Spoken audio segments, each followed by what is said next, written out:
Good morning friends.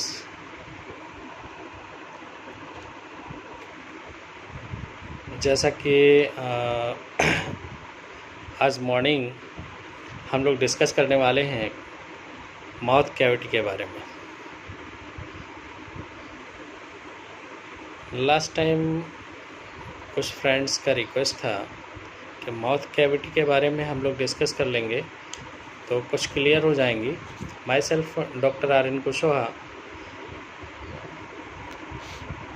जैसा कि last videos में टॉपिक बाई टॉपिक हम लोग डिस्कस करते चले आ रहे हैं, आज भी हम लोग को ओरल कैविटी, जिसको माउथ कैविटी के नाम से हम लोग जानते हैं, इस पे हम लोग डिस्कस करेंगे और ये जानेंगे कि माउथ कैविटी एक जिस तरह से हमारी बॉडी के ऑर्गन सभी एक दूसरे से कनेक्ट होते हैं, जैसे हमारी माउथ कैविटी भी एक बेसिक स्ट्रक्चर हम लोग डिस्कस कर लेंगे कि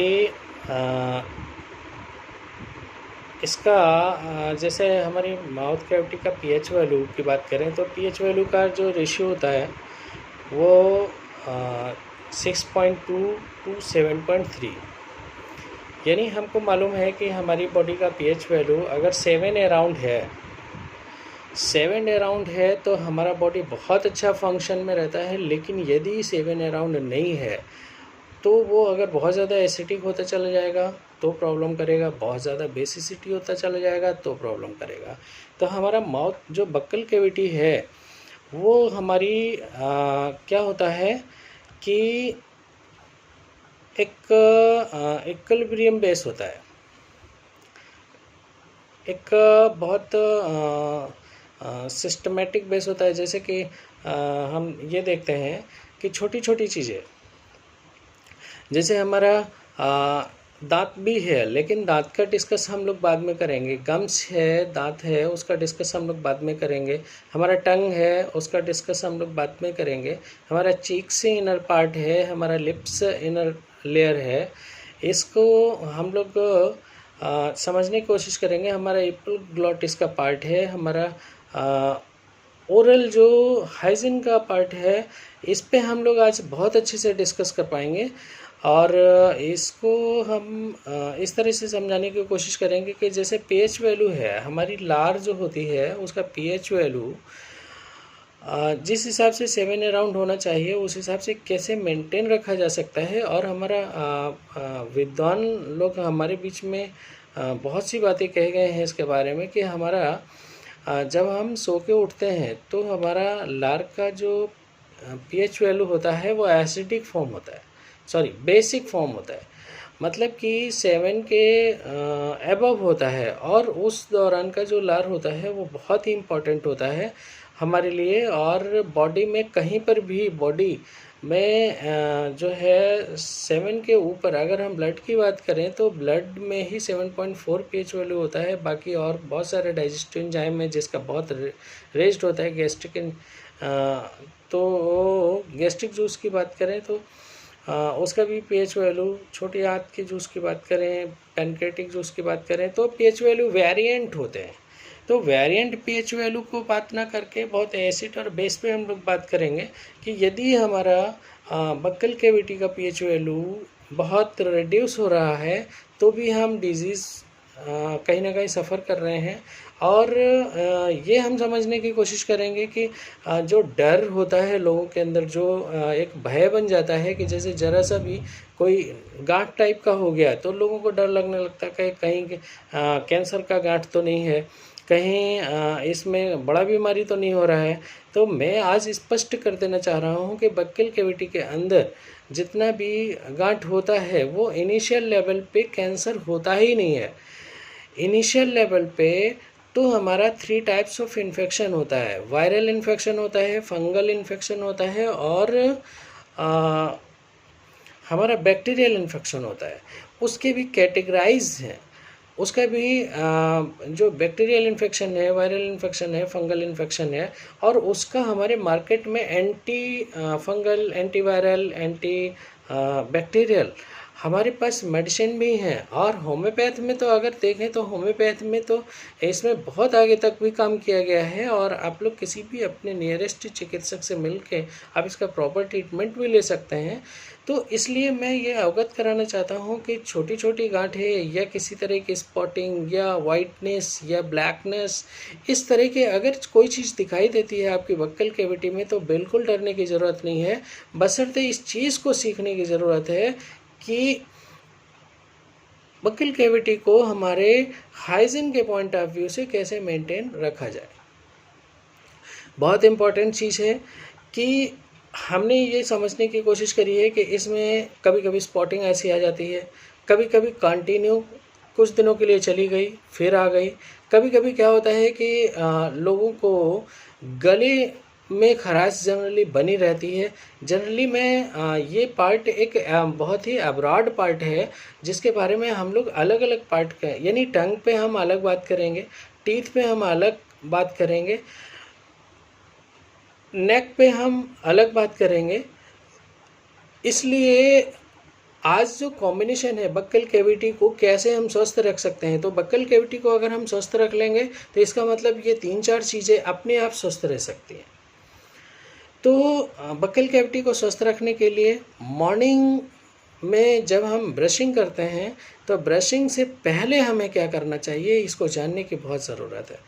हमारा जो लार होता है उसको हमको सुरक्षित, हमको उस वो चूँकि बॉडी के अंदर एक ऐसा पार्ट है जिसको हम मल्टी फंक्शन इस्तेमाल करते हैं, जैसा कि हमारा आयुर्वेद भी कहता है, हमारे होम्योपैथी के कुछ विद्वान भी कहते हैं कि इसको अगर मॉर्निंग में, बहुत सारे लोगों को मैंने देखा है कि बहुत सारा पानी मॉर्निंग में जो लोग हमें सुन पा रहे हैं कि मॉर्निंग में वो 2 ग्लास 3 ग्लास जो भी पानी पीते हैं, डजेंट मैटर, ये बहुत अच्छा चीज़ होता है। लेकिन आप लोग ध्यान रखें कि जब भी पानी पिए मॉर्निंग में, तो मॉर्निंग में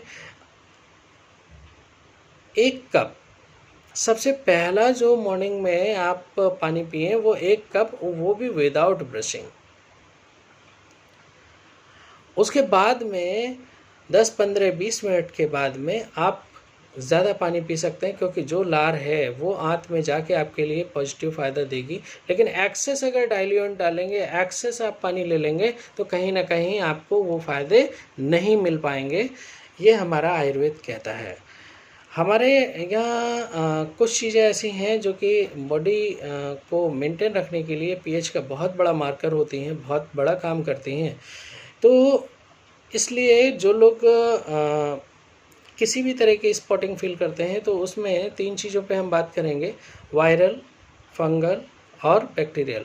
तो जब हमारा एज बहुत छोटा है, यानी न्यूबॉर्न बेबी को अगर माउथ कैविटी में कुछ ऐसी प्रॉब्लम्स आ रही हैं, कुछ ऐसे दाने आ रहे हैं, कुछ ऐसी स्पॉटिंग दिख रही है, तो उसमें बहुत कुछ, कभी कभी हार्पिस का भी इन्फेक्शन हो जाता है, कभी कभी कैंडिडियासिस हो जाती है, कभी कभी कुछ ऐसे रेनुला टाइप का हो जाता है, कभी कभी लाइकन प्लानस हो जाता है। तो ये बक्कल कैविटी का एक इनिशियल इन्फेक्शन है। तो इस इन्फेक्शन को मात्र हम एसिड और बेस से कंपैरिजन करके सही कर सकते हैं। और एसिड और बेस है क्या, जितना भी कच्चा पत्ता होता है, जैसे हम कुछ लोग क्या होता है, छोटा बच्चा तो पान खा नहीं सकता, मैं प्रेफरेंस भी नहीं दे रहा हूँ, पर पान खाने का मतलब ये है कि उसमें जो पत्ता होता है, हरा पत्ता जो होता है, वो आपके लिए बेनिफिशियल होता है, ना कि उसमें पड़ी हुई तंबाकू बेनिफिशियल होती है। उसमें जो हरा पत्ता होता है उसमें क्लोरोफिल होता है, क्लोरोफिल होता है और लाइंजाइम होता है। उसको जब हम चबा चबा के खाते हैं, तो ये पान का पत्ता ही नहीं, वो कोई भी हरा पत्ता अगर मुंह में डालेंगे, उसको चबाएंगे, तो आपका ओरल कैविटी हाइजीन के पॉइंट ऑफ व्यू से हेल्दी बनी रहेगी। दूसरी चीज़, हमारे पास होम्योपैथी मेडिसिन्स में अगर देखें तो हमारे पास कुछ ऐसे मेडिसिन्स हैं जिनसे अगर हम गरारा कर लेते हैं तो हम बहुत अच्छे से ओरल हाइजीन को ध्यान में रख सकते हैं और पीएच को मेंटेन रख सकते हैं। किसी भी तरह की यदि टंग में, बक्कल चीक इनर साइड में, ओंठ के इनर साइड में किसी भी तरह का नॉट्स दिखता है, ये नॉट्स फाइबर का बना हो सकता है, ये नॉट्स किस तरह का डिपोजिंग कलेक्शन हो सकता है।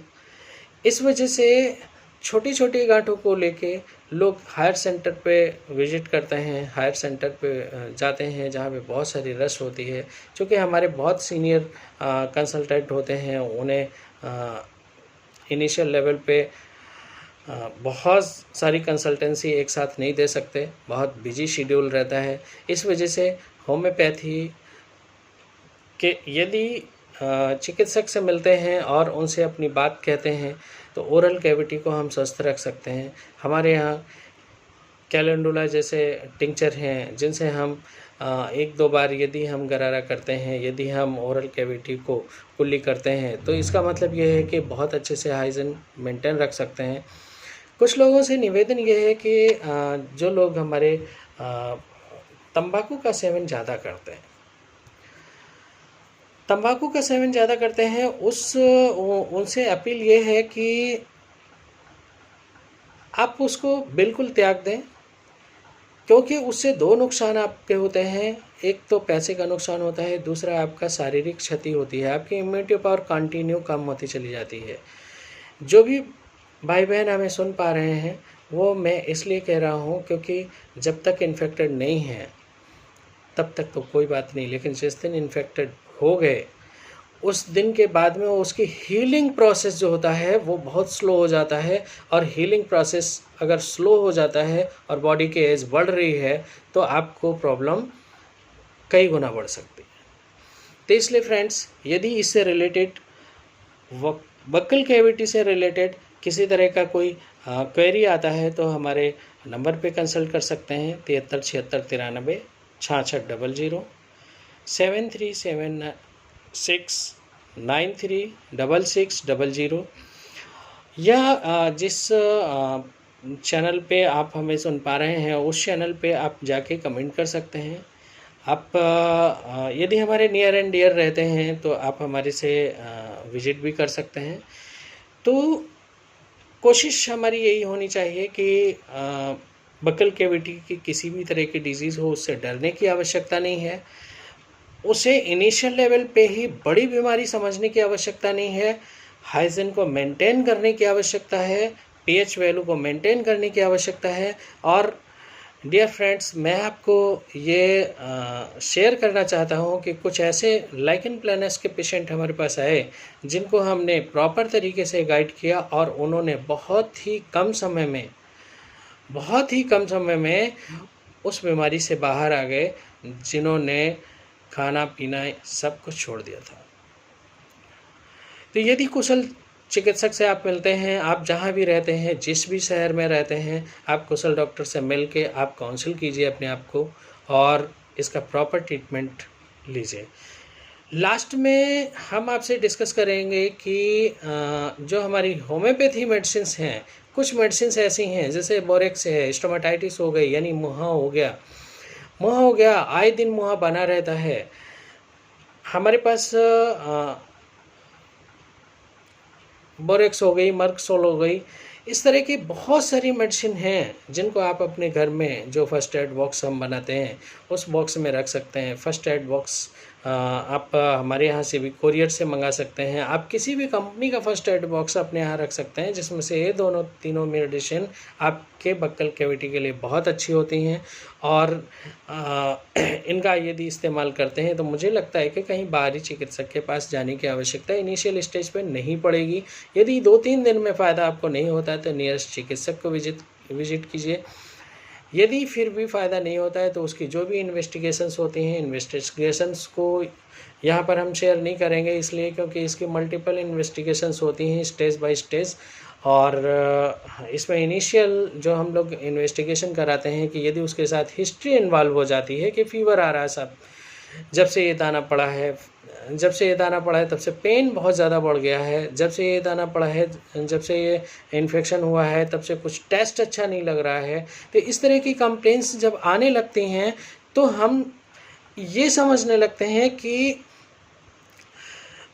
इसमें कहीं ना कहीं वेरिएंट हो रहा है पीएच वॉल्यूम का। यदि पीएच वेरिएट करेगा तो इस तरह की चीज़ें आएंगी। यदि लिंगर ऑन बनी रहती हैं, एक लॉन्ग टाइम से बनी हुई हैं और बनी रह रही हैं मेडिकेशन पे रहते हुए भी, तो कुशल चिकित्सक से मिलने की आवश्यकता है। इसमें डिले करने की आवश्यकता आपको नहीं है। फ्रेंड्स, आपने मुझे सुना, थैंक यू।